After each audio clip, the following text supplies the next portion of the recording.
Hi everyone, and welcome to the Globulus Boracic Acid Lab. It's a mouthful.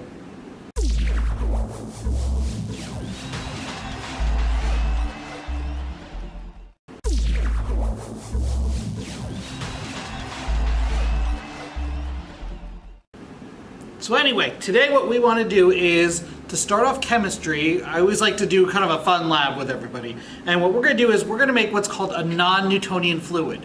Now, a non-Newtonian fluid is a type of fluid that no one really knows. Is it technically a fluid or is it a solid? Probably one of the things that's a non-Newtonian fluid that you might be most familiar with would be silly putty. Right? Remember as a kid you had silly putty? It kind of come in like that egg-shaped thing. You could kind of like squish it together and it would form shapes kind of like Play-Doh, but over time it would slowly kind of like ooze down into a puddle very slowly. Or if you had it in a ball and you kind of like stretched it out, but then it would kind of like sag down and everything like that. Well, that's another example of a non-Newtonian fluid. Now, if you don't happen to have silly putty or you never played with it, don't worry. What we're going to do is we're going to make our own called globulus boracic acid. It's a type of slime. Some people probably made this maybe when you were a little kid too. As far as materials go, it's pretty straightforward. You need some water that, we've got a sink right here. You're going to need a little bit of Elmer's glue, some kind of just normal white glue and everything like that. If you want to be fancy, you can use food coloring, but it'll work without that and everything.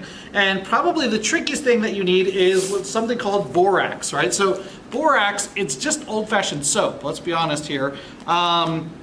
You can pick this up at any grocery store or big box store or anything like that that sells, just regular household-y type things and everything. So while it's not used a ton, it's still fairly common. A lot of people still use this for soap or other things like making slime and everything like that. So I've got my box of borax right here. It's a 20 mule teen borax. I don't know, is that a compliment, I guess? Like that it needs 20 mules to move it? Apparently, maybe someone knows what that means. So, to prepare the borax solution, right, there's not really anything super fancy here. I just have a cup. I've got a little cup of some water right here. I've got a beaker, actually, because we're in the science lab. And you just pour a little bit of borax in. Oh, we're making a mess here. It doesn't have to be super perfect as far as the amount goes. You just basically need a little bit of borax, and I just kind of stir it up in the beaker. Right, so we just kind of stir it up, kind of like that right there. Right, so you don't need a whole lot of borax and everything if you want to make this globulus boracic acid at home.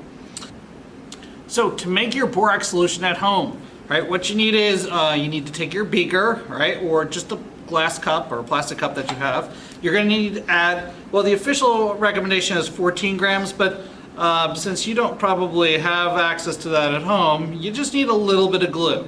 Right, so depending on how much boracic acid that you want to make, depends on how much glue you have. I just put a little bit in there. We don't need to make a ton of, our globulus boracic acid today.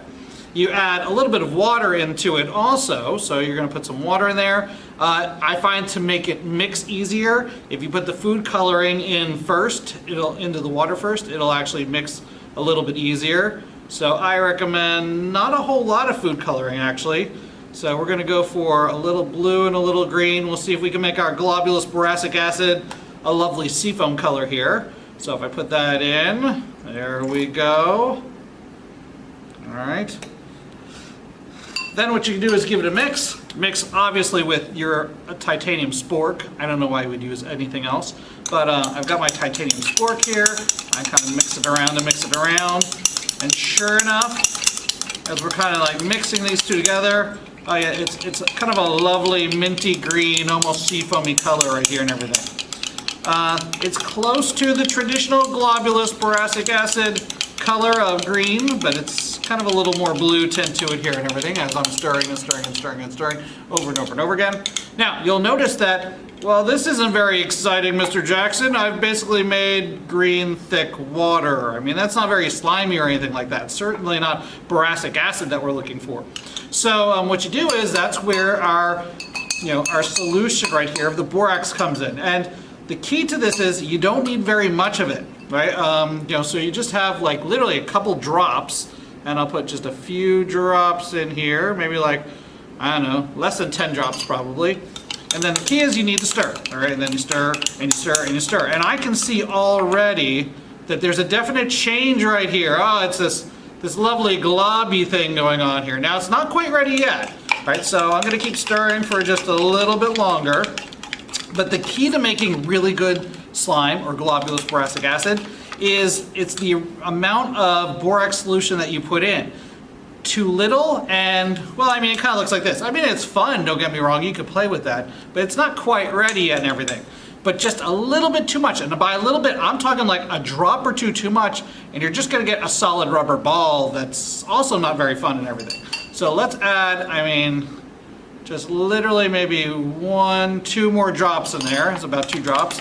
And we'll stir. And you gotta be patient. This is the part of the lab where you need to be a little bit patient because too much and it doesn't really work out well. So what I usually, if we're doing this in class, is I recommend, you know, put a couple drops in, stir, stir, stir and everything.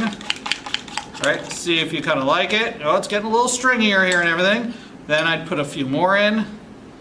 And it's always easy to tell the groups when we're doing this in class that don't follow this simple direction of, you know, be patient, stir and everything, because they end up coming up to me and they're like, I've got a lovely, well, rubber ball that doesn't really do anything, right? So now, you know, we're pretty close here. It's getting a little rubberier all the time. Let me try this again.